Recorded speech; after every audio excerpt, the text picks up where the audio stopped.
Bonsoir les amis internautes, toujours très heureux de pouvoir partager la parole de Dieu avec vous. Et bien sûr, bonsoir les amis de l'Assemblée de l'eau vive. Aujourd'hui, on va parler de quelque chose qui, je crois, va vous intéresser. Le titre de ce sujet, de ce partage, c'est « Abba Père, je suis à toi ». On entend ça, hein? « Abba Père, je suis à toi ». On chante cela, « Abba Père, je suis à toi ». Alors, on va, si vous le voulez bien, je pense que vous le voulez, prendre un texte dans Jacques, chapitre 1, et je vais vous lire le verset 21 à 25.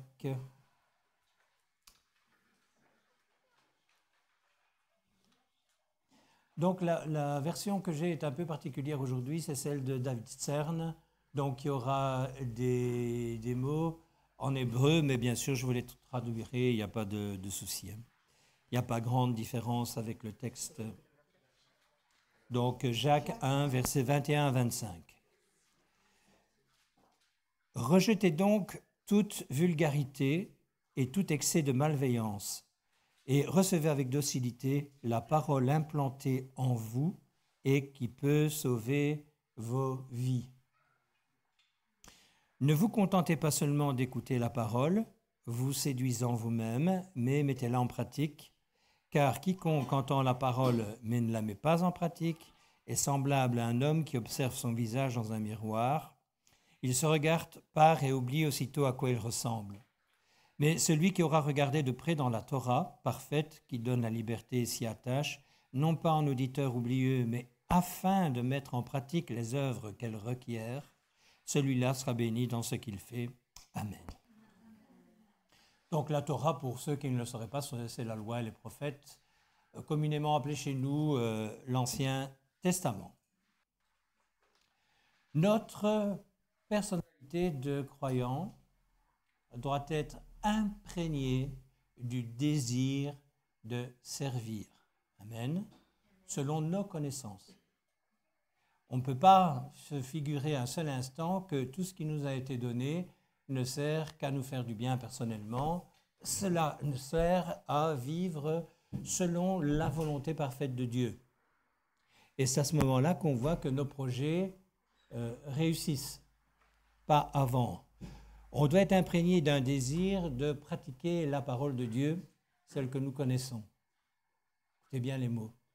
Imprégné d'un désir, ça veut dire que quelque part, ça devient une envie. Quand on a un désir, c'est une envie. On peut avoir un désir de chocolat au lait, vous voyez ce que je veux dire, ou d'autres choses, et on peut en être imprégné. Moi, par exemple, j'ai toujours été imprégné d'un désir de chocolat au lait. Hein? C'est le matin, c'est le midi, c'est l'après-midi, c'est le soir. Bon, bien sûr, je dois réfréner tout cela, mais on doit avoir ce désir-là pour le service. Amen. Pourquoi? Parce que nous le savons, mais c'est un rappel pour continuer. C'est pour entrer dans le plan qu'il a prévu pour chacun d'entre nous. Si on n'a pas ce désir de service, on ne peut pas rentrer dans le plan du Seigneur. Ce n'est pas possible. Pourquoi? Parce qu'on va avoir l'envie de se servir soi-même avec ce que la parole de Dieu nous donne comme possibilité. Mais ce n'est pas du tout ce qu'elle veut. Amen, la parole de Dieu. On doit être des acteurs, on doit rentrer dans la dimension de vouloir être des serviteurs, des servantes, et certainement pas des spectateurs ou des spectatrices. C'est pour ça qu'on dit qu'il n'est pas nécessaire de venir à l'église pour chauffer les bancs, parce que de toute façon, ça ne sert à rien du tout. On vient à l'église pour donner ce qu'on a reçu, pour grandir avec l'assemblée dans laquelle on est né de nouveau, et pour voir le plan du Seigneur s'accomplir dans l'assemblée et dans nos vies personnelles. Ça, c'est le plan du Seigneur. C'est un rappel. Alors, ne pas le faire, c'est quand même, j'aime pas le mot, mais c'est quand même ça, hein, c'est se rendre coupable au minimum d'insouciance, et au pire, et c'est souvent le cas, de désobéissance, puisque nous savons tous dès le départ que quand on connaît la parole de Dieu, c'est pour qu'elle s'accomplisse dans nos vies. Donc, la connaître, c'est bien, mais la mettre en pratique, c'est beaucoup mieux. Amen. On va lire un autre texte, Jacques, toujours. Vous restez sur la même page, enfin, ça dépend des versions.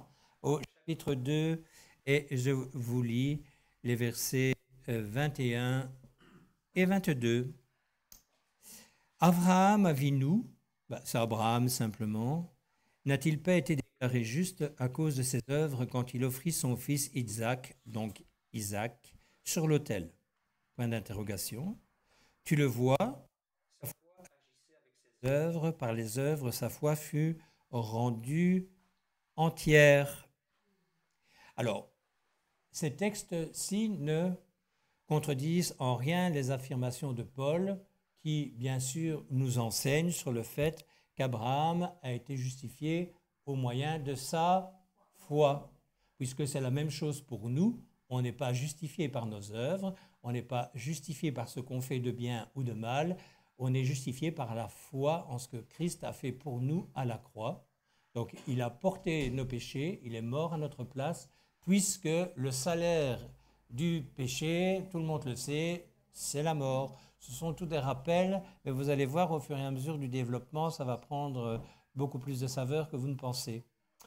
Donc, on sait cela. Mais le fait qu'Abraham ait accepté le sacrifice d'Isaac nous prouve qu'il était rentré dans le plan que le Seigneur avait pour sa vie.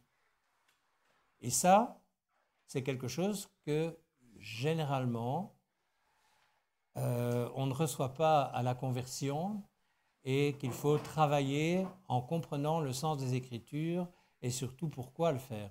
Parce que faire quelque chose si on ne le comprend pas, ça ne sert à rien du tout. Alors, on peut voir ce que je viens de vous dire, justifié par la grâce de Dieu uniquement, c'est en Romains 3,20, mais on ne va pas le lire maintenant parce que sinon ça va nous prendre trop de temps. Romains 3,20 et Galates 3, et vous pouvez prendre le verset 6 et 11. On voit que par l'acceptation du sacrifice d'Isaac, la foi d'Abraham était une réalité. Alléluia. Il croyait ce qu'il prêchait. Il croyait en la parole de Dieu, il croyait réellement que ce que Dieu demandait était la meilleure des solutions pour lui, pour sa vie et pour celle de ceux qui étaient autour de lui. Alors, nous savons, le salut ne s'obtient que par la foi, mais il est démontré par la fidélité et l'obéissance à la parole de Dieu. Amen. Ok, on continue, on reste toujours dans Jacques 2 et on va prendre le verset 26. Donc, Jacques 2, verset 26. Comme le corps sans esprit est mort, de même la foi sans les œuvres est morte. Et là aussi, de nouveau, notez-le, en 2 Chroniques 27 et dans Ésaïe 48:1 est désigné ami de Dieu, et c'est simplement à cause de son obéissance. C'est pour ça qu'il est déclaré, merci bien, déclaré ami de Dieu. Okay? Nous devons démontrer que notre vie est fidèle dans l'obéissance et la crainte de nos connaissances. Sinon, ça ne sert à rien grand-chose. Alors, la sainte crainte de Dieu, ce n'est pas encore une fois la peur de Dieu, c'est le respect qui lui est dû par rapport au sacrifice de Jésus-Christ à la croix, par rapport à ce qu'il a prévu pour nous. Et ce qu'il a prévu pour nous, c'est le meilleur. Et vous savez, en regardant encore dernièrement les journaux télévisés, on ne peut vraiment qu'espérer en ce qu'il promet la parole de Dieu. Parce que le monde est devenu complètement fou. Il faut vraiment avoir une volonté de faire pour vivre sur cette terre si on ne connaît pas Dieu. Quel est l'avenir qu'on nous donne ? Quel est l'avenir qui nous est présenté? On est dirigé par des fous, en tout cas par des gens qui n'ont aucune notion de ce que le peuple, entre guillemets, peut vivre. Eux, ils ont leur vie à eux. Mais bon, voilà, on vit dans ce monde-là, on le sait. Écoutez bien, il tient nos vies entre ses mains, celles de nos enfants et celles de nos proches. C'est toujours lui qui a la main mise sur nos vies. Et nos vies dépendent de notre obéissance, de notre compréhension de la parole. pour que nous puissions vivre dans un monde dégénéré convenablement. Quel est l'avantage à l'heure actuelle de vivre s'il n'y a pas Dieu derrière tout ça? Quelle est la finalité de ce que nous vivons? Qu'est-ce qu'on peut promettre à nos enfants? Heureusement qu'il y a ce que j'ai en face de moi qui nous dit que ce ne sera pas comme ça pour nous. Si nous obéissons. Et oui, ce texte nous dit que la foi sans les œuvres, elle est morte. Nous savons aussi que si nous sommes ici, c'est pour ressembler à Jésus-Christ et faire plaisir à notre Seigneur, à l'Éternel, à Adonai, à Dieu. N'oublions pas ça. Alors, quelles sont les œuvres bonnes voulues par Dieu? Bon, pas très compliqué, Jacques 4. Jacques 4, versets 13 à 17. Écoutez maintenant, vous dites, aujourd'hui ou demain, nous irons dans telle ou telle ville. Nous y resterons une année pour faire du commerce et nous y ferons du profit. Vous ne savez même pas. On rit parce que tous les deux nous avons eu une conversation tout à l'heure et voilà, ce verset va répondre à beaucoup de questions, je pense. Vous ne savez même pas si vous serez encore en vie demain, car vous n'êtes qu'une vapeur qui paraît un instant puis disparaît. Vous devriez dire au contraire, si Adonai le veut, nous vivrons et nous ferons ceci ou cela. Mais maintenant, dans votre arrogance, vous vous vantez. Toute vantardise de ce genre est mauvaise. Par conséquent, quiconque sait faire le bien, mais ne le fait pas, commet un péché.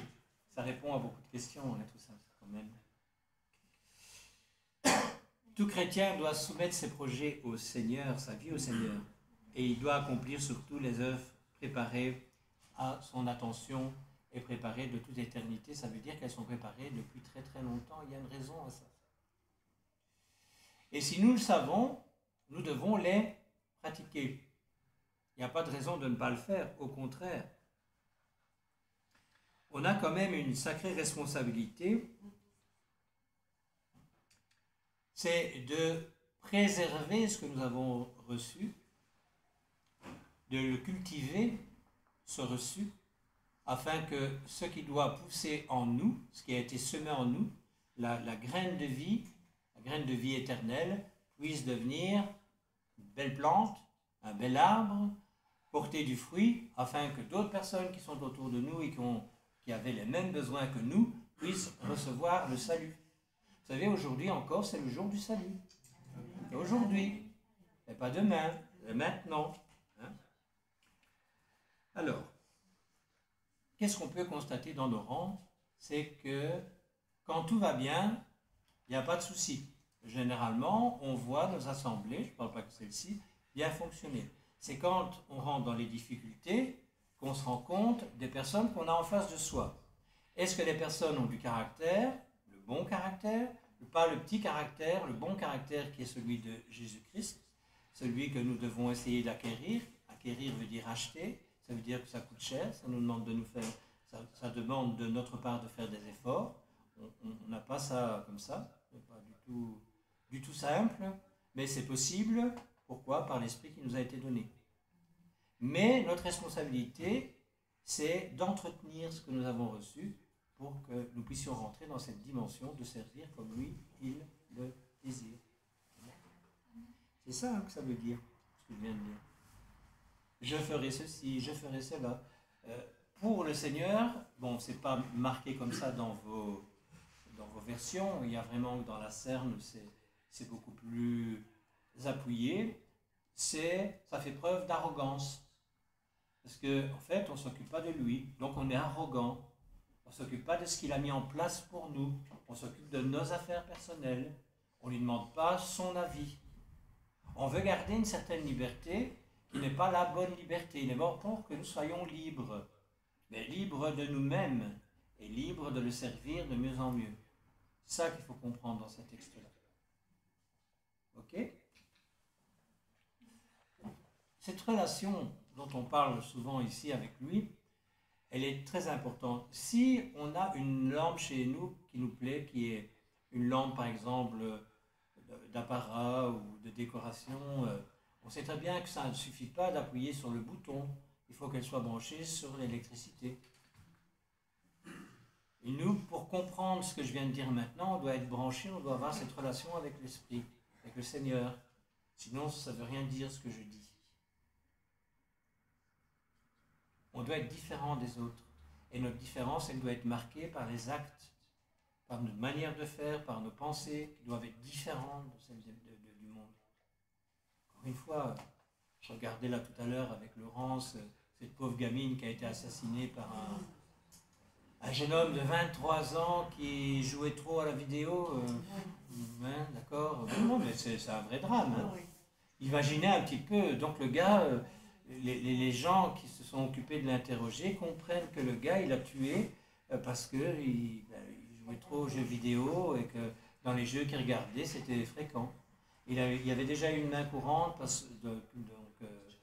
en ce qui concernait de la maltraitance vis-à-vis de sa petite sœur. Et là, il est monté d'un cran. Je ne sais pas combien la gamine a eu de coups de couteau, mais enfin... C'est abominable, hein? Pratiquons-nous le bien qui nous est demandé. Alléluia. Et on verra les choses changer autour de nous. En tout cas, dans notre environnement. On va rester dans les écrits apostoliques, donc le Nouveau Testament, et on va aller dans le livre des Actes.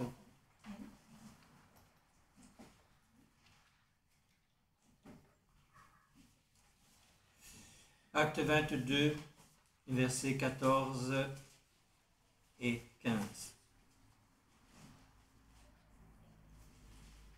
Une histoire extraordinaire, hein, c'est au moment où Paul a été terrassé par le Seigneur et où Ananias vient prier pour lui pour qu'il recouvre la vue.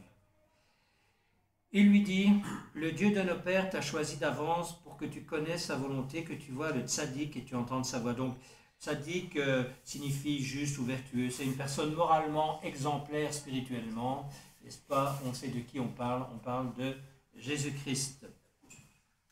Et que tu entendes sa voix, car tu témoigneras pour lui devant tous les hommes de ce que tu as vu et entendu. De ce que tu as vu et entendu. Ça veut dire qu'on doit voir et entendre. On ne peut pas faire ce qui nous est demandé si on ne connaît pas. Alléluia. Voilà pourquoi on est ici aujourd'hui rassemblés, pourquoi on est rassemblés tous ces mercredis, tous ces dimanches pour écouter la parole de Dieu. C'est pour savoir ce qu'elle attend de nous, ce qu'elle veut de nous. Qu'elle soit imprégnée en nous et que nous puissions porter, comme il nous est demandé, beaucoup de fruits. Dans Romains 10, versets 17-18, vous connaissez, c'est la foi qui vient de ce qu'on entend, et ce que l'on entend vient de la parole de Christ. Mais moi je dis, n'ont-ils pas entendu? Moi je dis au contraire, beaucoup ont entendu. Mais on ne voit pas vraiment cette plante pousser. Et elle doit pousser. On est dans des temps où on n'a plus le temps d'attendre. Il y a 25 ans d'ici, c'est dommage, parce qu'on aurait eu une sacrée avance sur les temps qui sont ceux qu'on connaît. Mais là maintenant, on n'a plus le temps de patienter. Il faut vraiment qu'on comprenne ce qui nous est demandé et qu'on puisse y aller volontairement, parce qu'on sait pourquoi il faut y aller. Amen. Ok, on reste dans le livre des Actes et nous allons dans le chapitre 26 et je vous lis les versets 17 et 18. Je te délivrerai du peuple et des goïms, donc des païens, des gens qui ne connaissent pas Dieu. Je t'envoie pour que tu leur ouvres les yeux afin qu'ils passent de l'obscurité à la lumière, de la puissance de l'adversaire à Dieu, et qu'ainsi ils puissent recevoir le pardon des péchés et une place parmi ceux qui ont été mis à part pour la sainteté, le jour où ils ont mis leur confiance en moi. Quel texte! Il y a une précision dans ce texte-là extraordinaire. On sait que tous on a été aveuglés par le diable. Hein. c'est pas un secret. Mais à un moment donné, quand le Christ nous a ouvert les yeux sur la réalité, sur les vérités spirituelles que nous connaissons, on doit forcément changer. On ne peut pas rester comme on était avant. C'est ça, ce leitmotiv qui l'est toujours dans cette assemblée. On vient de cultures totalement différentes, ça n'a aucune espèce d'importance, mais on doit la quitter pour entrer dans la culture du royaume des cieux.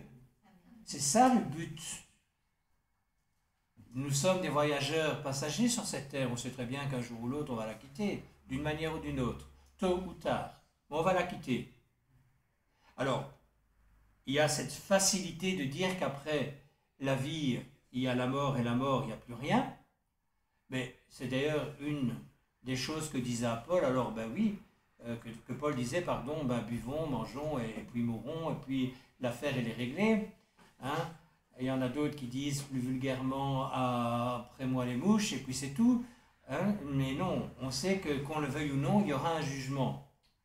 Et donc, si ils ne peuvent pas comprendre, comme nous ne pouvions pas comprendre à quel jeu on joue, hein, entre guillemets, maintenant c'est à nous à leur expliquer. Donc c'est à nous à rentrer dans une autre dimension. Celle de comprendre que le temps, on doit le racheter, qu'il est court et qu'il est temps de se mettre au travail. Quel travail? Amener la bonne nouvelle à ceux qui en ont besoin. Mais pour pouvoir le faire, il faut, je ne vais pas revenir sur tout ce que j'ai déjà dit maintenant, que nous soyons des hommes et des femmes faits à l'image de Christ pour pouvoir annoncer la bonne nouvelle comme lui l'annonçait. Pourquoi est-ce que je lui dis comme lui l'annonçait? Parce que quand il l'annonçait, les frères et sœurs, elle était suivie de miracles, de prodiges, de grandes choses.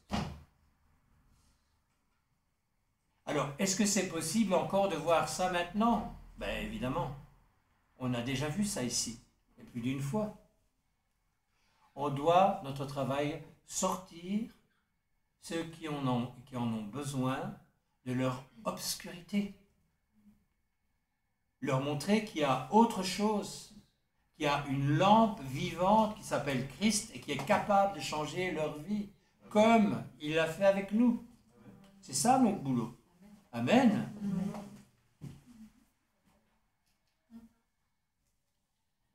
On est quand même des chanceux. Nous, on a un héritage exceptionnel. Nous savons que nous avons pour héritage la vie éternelle. Et cette joie-là, on peut la communiquer à ceux qui ne connaissent pas. C'est notre travail. Hein? C'était la mission de Paul, annoncer aux païens ce qu'ils ne connaissaient pas. Et maintenant, c'est notre mission à nous, païens parmi les païens. Alléluia. C'est notre responsabilité, les frères et sœurs, je vous assure. C'est la nôtre. Alors, on va aller dans le livre d'Ézéchiel. Et vous allez voir pourquoi c'est extrêmement important. Ézéchiel 33, versets 7 à 9.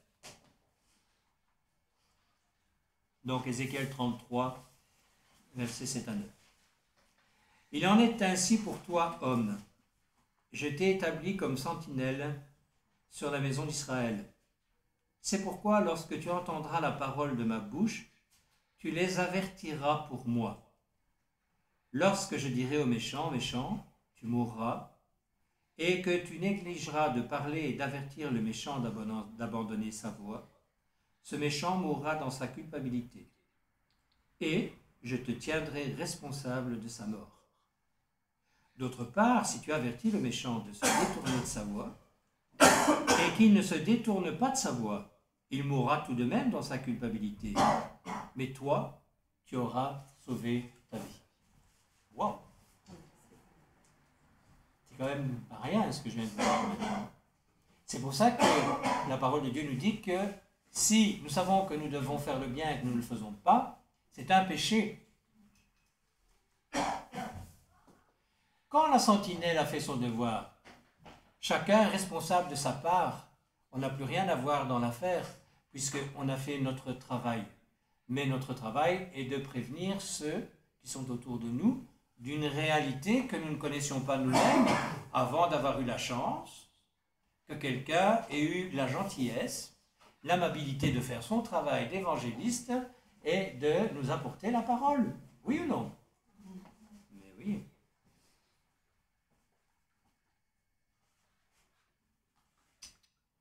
Ne pas donner une occasion à un homme ou une femme de savoir ce que nous savons alors qu'il s'agit de vie ou de mort est un péché qui, d'après ce que je viens de lire, me dire oui mais non, on n'est plus sous la loi, je connais tout ça, hein, mieux que vous-même. Et je me suis souvent posé la question de savoir si Dieu un jour me demande mais pourquoi tu n'as pas parlé à ton voisin de... Qu'est-ce que je vais lui donner comme réponse valable et justificative de ma part? Ah, je n'avais pas le temps. J'avais trop de travail. Il y avait une tête qui ne me revenait pas. Qui ne me plaisait pas. Compliqué, hein? Ézéchiel, toujours, chapitre 44, verset 23. Là, ça me parlait directement. Ça me parlait beaucoup même quand j'ai préparé ce message aujourd'hui. Ils enseigneront, les sacrificateurs, à mon peuple, la différence entre le saint et le profane. Et ils leur permettront de distinguer entre le pur et l'impur. Ça fait partie de notre travail. Mais est-ce qu'on n'est pas tous un peu sacrificateurs d'après le Nouveau Testament? Donc ce n'est pas uniquement réservé à moi. Ça vous est réservé aussi, ce travail. Vous savez, il y a beaucoup d'exigences, beaucoup d'exigences de Dieu sont liées au service de responsabilité. On est en train de prendre un virage important dans l'Église. Il faut que ceux qui sont appelés aux responsabilités comprennent le texte et surtout ce que je viens de lire maintenant. On doit être conscient du fait qu'il y a des choses qui vont nous être demandées. On va devoir se justifier, puisque, alléluia, la justification, il y en a un qui l'a portée à notre place. Mais n'oubliez pas quand même qu'il y a des récompenses différentes, il y a des couronnes qu'on pourra en tout cas ramener au Seigneur, et ça dépend de la manière dont nous allons agir par rapport à la connaissance qu'elle a. Et c'est important encore une fois, parce qu'on a changé de saison. On va vraiment voir la différence entre les gens qui connaissent Dieu et ceux qui ne connaissent pas Dieu. Et on la voit déjà à l'heure actuelle. Je ne vais pas revenir sur l'actualité d'aujourd'hui, mais j'ai entendu, je crois que j'en parlais avec Kader, c'est pas avec Kader, excuse-moi, c'est avec un d'entre vous, mais sur ce que Trump disait qu'il allait faire avec Gaza. C'est avec toi? Ils vont faire la Costa Brava du Moyen-Orient. Et moi j'ai écouté, je dis mais les 2,5 millions de gazoil, qu'est-ce qu'il fait avec? Je pense pas que ça l'intéresse vraiment. Je pense que il y a un projet de construction, le gars. Un beau projet de construction. Bande de Gaza, c'est grand. Hein. Il a déjà à moitié tout démoli, enfin, tout est à moitié déjà démoli, maintenant il faudrait plus qu'évacuer les déchets et reconstruire du neuf. Enfin, c'est aberrant d'entendre des choses comme ça. C'est aberrant. Alors il y en a que ça réjouit.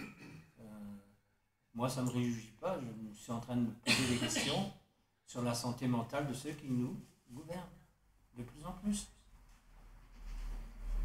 Désolé, mais on est en royaume de Belgique. Le Premier ministre est un séparatiste flamand. De droite, très à droite. Anti-monarchique. Je ne sais pas si vous voyez un peu le ridicule de la situation, mais c'est du ridicule qui fait peur quelque part. On vit dans ce monde-là. Et chaque mois qui avance, chaque mois, il y a une folie en plus qui s'installe. Et on ne dit rien. on doit nous dire, on doit rentrer dans une autre dimension. C'est quoi la différence entre eux et nous? C'est que nous qui sommes chargés, sacrificateurs, d'enseigner, c'est d'expliquer le prix de la mise à part qu'il y a à payer pour le Seigneur. On ne doit plus avoir ce mélange qu'on connaît trop, de vie à moitié païenne, à moitié sanctifiée, qui fait de nous des hommes et des femmes avec lesquels on ne peut pas vraiment compter, qui ne voient pas ce qui est important pour le Seigneur. On voit encore trop nos besoins personnels. On est encore trop, Seigneur, 2 €, ding ding, merci Seigneur pour ce que tu m'as donné, et demain je te demanderai encore, et encore, et encore. Non. On appartient au Seigneur quand on a réellement fait notre choix de vie. Si maintenant je veux aller dans un autre pays, je l'ai déjà fait, je sais de quoi je parle, hein. Il va falloir, que je le veuille ou non, m'accoutumer au pays dans lequel je vais m'installer. Sinon, je ne vais jamais me sentir bien. Et si, en admettant que je sois très riche, même si je travaille dans un pays, mais comme j'aime la Belgique, je reste une semaine dans le pays, je reviens une semaine dans mon pays, je repars une semaine, etc., etc., je ne vais pas pouvoir m'imprégner du royaume dans lequel je vais travailler et gagner ma vie. Ici, il ne s'agit pas de gagner sa vie, puisque le Seigneur a payé le prix pour que nous l'ayons, mais de la vie de ceux qui sont autour de nous et qui n'ont pas encore reçu le salut. Amen. C'est quand même très important. Il y a une énorme différence. On va aller voir ce que nous dit Marc dans le chapitre 10. Et je vais vous lire les versets 28 jusqu'au verset 31.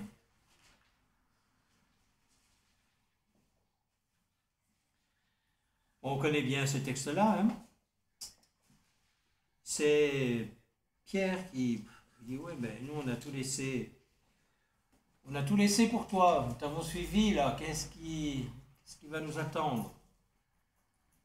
Yeshua, donc Jésus, répondit, je vous le dis, nul n'aura laissé maison, frères, sœurs, mère, père, enfants ou champs, à cause de moi et à cause de la bonne nouvelle, qui ne reçoivent au centuple dès maintenant, dans le Olam Hazé, donc c'est les temps de maintenant, des maisons, des frères, des sœurs, des mères, des enfants et des terres, avec des persécutions.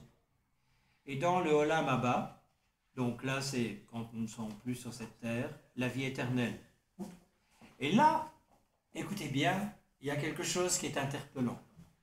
Beaucoup des premiers seront derniers et beaucoup des derniers seront premiers. Qu'est-ce que ça veut vraiment dire? Ça veut dire que tout dépend de la manière dont on comprend les choses et dont on les vit.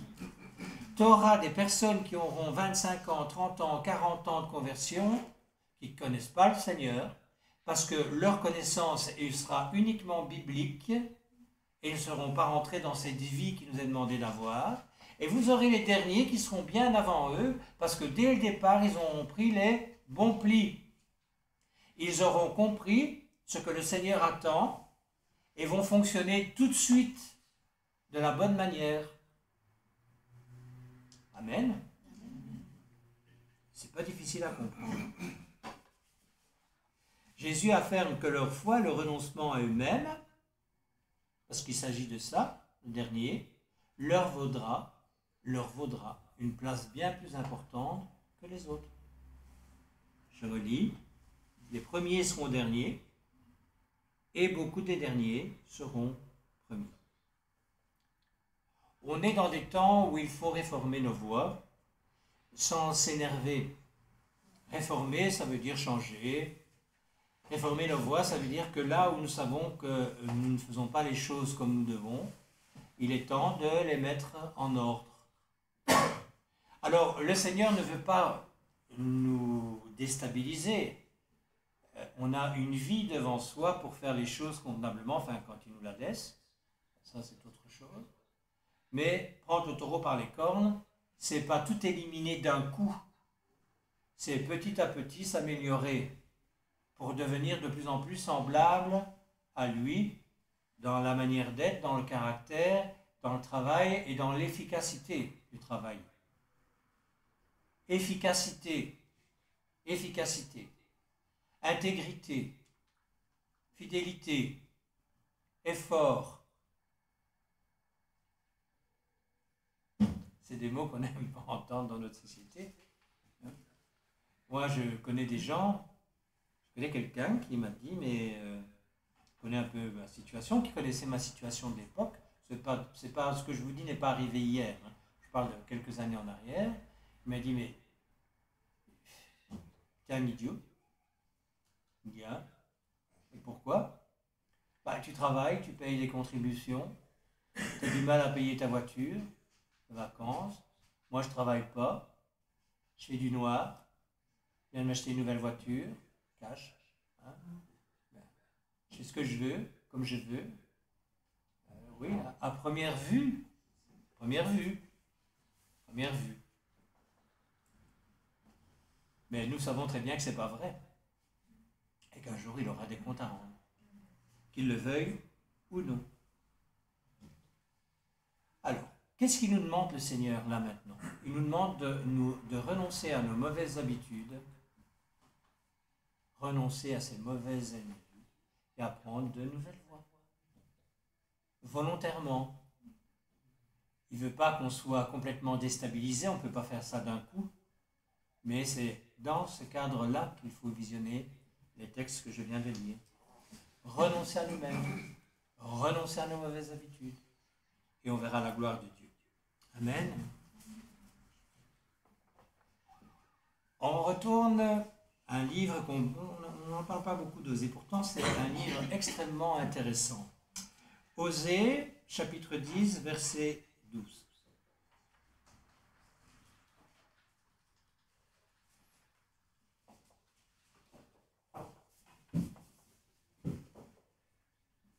Si vous semez la droiture pour vous-même, vous récolterez selon la grâce. Défrichez-vous un sol inutilisé, car il est temps de chercher Adonai jusqu'à ce qu'il vienne et fasse pleuvoir la droiture sur vous. C'est magnifique hein, ce texte-là. C'est pas du tout le même dans vos traductions, hein, je sais. Mais la mienne est plus proche de la réalité. Je le relis. Si vous semez la droiture pour vous-même, vous récolterez selon la grâce. Donc si on fait ça, il y aura une grâce particulière qui nous sera donnée par le Seigneur. Défrichez-vous un sol inutilisé. Donc il vous appartient ce sol. C'est déjà quelque chose que vous avez en vous-même. Mais il n'est pas utilisé. Et le Seigneur vous dit dans vos versions, défrichez-vous un champ nouveau. Je préfère ceci, c'est quand même plus explicatif. Pourquoi? Car il est temps de chercher Adonai. Pourquoi? Jusqu'à ce qu'il vienne et fasse pleuvoir la droiture sur vous. Moi, quand je dis ça, ça me fait « Oh, ça veut dire que je ne suis pas droit. » Ben, bien sûr, je sais que je ne suis pas droit. Et vous savez que vous n'êtes pas droit. Il nous a promis qu'il allait faire pleuvoir la droiture sur nous. Parce que quand un arbre est tordu pour le redresser, tu peux y aller. Hein. Tu peux y aller. Hein. Tu peux mettre le tuteur que tu veux. Tu peux être en acier. Puis vous allez avoir peut-être, vous allez voir le tronc, et puis si vraiment il est en acier et qu'il y a des chaînes, il y a l'arbre qui va... Mais bon, ça ne va pas être joli. Hein. Ça va faire un serpent ou un S comme vous voulez. Aujourd'hui, le Seigneur, il nous parle personnellement. Moi, je peux vous dire, il m'a parlé là aujourd'hui. Tout l'après-midi, là, dans ma chambre. Il me disait, oh là, il est grand temps de revenir à moi. entendre dire à moi dans toutes vos voix, dans toutes tes voix. Parce qu'aujourd'hui encore, c'est le jour du salut pour tous ceux qui ne l'ont pas reçu. Amen. Qu'est-ce qu'il veut, le Seigneur? Il veut que vous le laissiez changer votre cœur. C'est ça qu'il veut. On a tous des cœurs tordus. On a tous des cœurs méchants. Ben, il le sait, c'est pour ça qu'il dit, c'est moi qui vais changer votre cœur de pierre en cœur de chair. Mais quand on lit ces textes-là, on se rend compte de plus en plus qu'on a un travail à effectuer. On ne peut pas se permettre d'être attentiste. On doit progresser avec la connaissance qu'est la nôtre. Vous savez, c'est important parce qu'aujourd'hui, et je parle à une internaute que j'ai vue lundi, j'en avais parlé aussi avec certains d'entre vous, j'avais envie aujourd'hui de commencer une session sur Apocalypse, en 3, 4, 5, parce que bon, il faudra du temps pour y arriver. Et je sais qu'elle nous regarde, donc je m'excuse, mais je savais que le Seigneur avait autre chose en prévision. Quand j'ai commencé ce message de l'Apocalypse, il m'a dit non, remets toute ta connaissance de côté, on va prier ensemble. Prier, ça veut dire discuter ensemble. Et je vais te donner à cœur, te mettre à cœur ce que je veux que tu dises. C'est ce que j'ai fait aujourd'hui. Nous savons que c'est notre responsabilité de chercher l'Éternel, de connaître sa volonté, et il est temps de nous y mettre. Et dans ces temps particuliers, encore plus que d'habitude, ceux qui vont vraiment faire sa volonté vont voir la différence dans leur vie. Vous voyez pas toutes les attaques. Il y en a un qui est vraiment fâché. Il y en a des attaques. Hein. Moi, j'étais tout content de dire à Kader, ma bagnole, je suis parti pour du parles. 2,5 litres pour 4500 km. J'ai envie de pleurer. Je ne vais pas pleurer. Et je ne vais pas pleurer. Je vais me battre. Avec mes connaissances, avec la foi qui est la mienne, avec la foi qui est la nôtre, avec les prières que sont les nôtres, notre intercession. Dans ce domaine, dans d'autres domaines, on a déjà gagné. Parce que Jésus a tout accompli à la croix. Amen. Amen. On va faire un petit récapitulatif. Écoutez bien. Tu aimeras le Seigneur ton Dieu de tout ton cœur, de toute ton âme et de toute ta pensée. On sait que c'est le premier et le plus grand commandement. Est-ce qu'aujourd'hui, en tant que personne, c'est vrai? Je dois m'interroger moi-même. En tant que personne, toi, est-ce que c'est vrai? En tant qu'assemblée, est-ce que c'est vrai? C'est ça qui va changer la donne.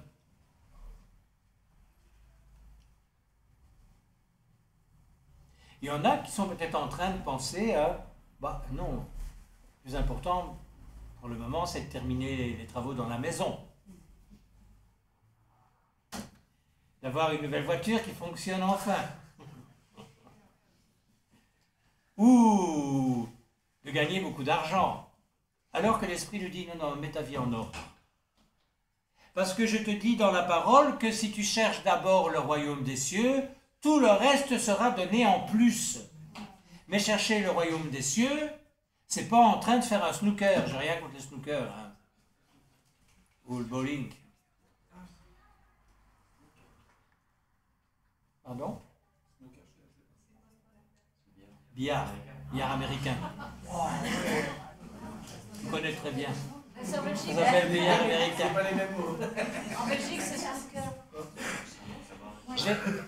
Vous savez, il y a quelque chose que je sais. Écoutez bien. Dieu est attiré par l'amour que nous lui vouons. Ça, on sait. 2 Chroniques 16, 9. Écoutez bien ce que je vais vous dire maintenant. Vous pouvez le prendre, hein? 2 Chroniques 16, verset 9. Il étend ses regards sur la terre pour soutenir ceux dont le cœur est tout entier pour lui.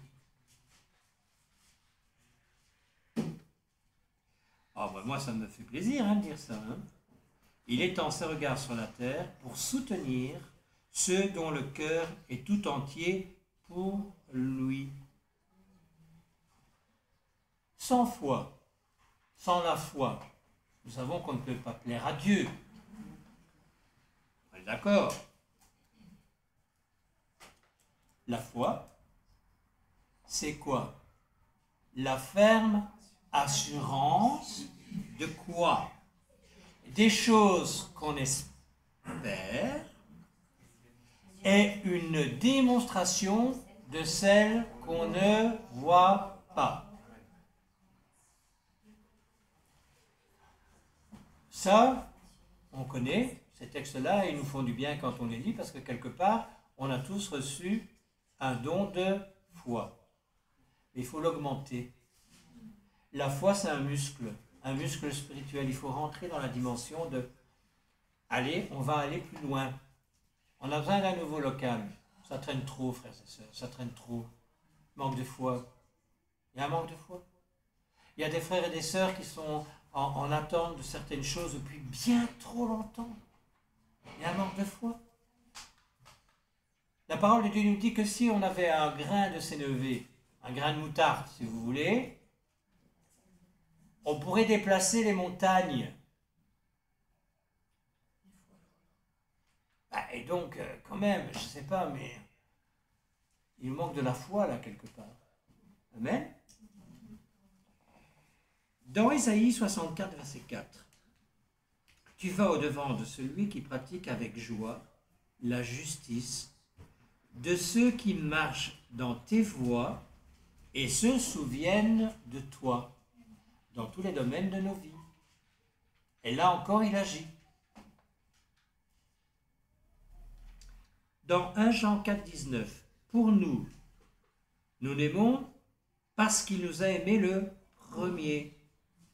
Apprenons à aimer les autres comme il nous a aimés. Et tout ce que j'ai dit avant va nous aider à rentrer dans la dimension de faire ce qu'il attend de nous. Amen.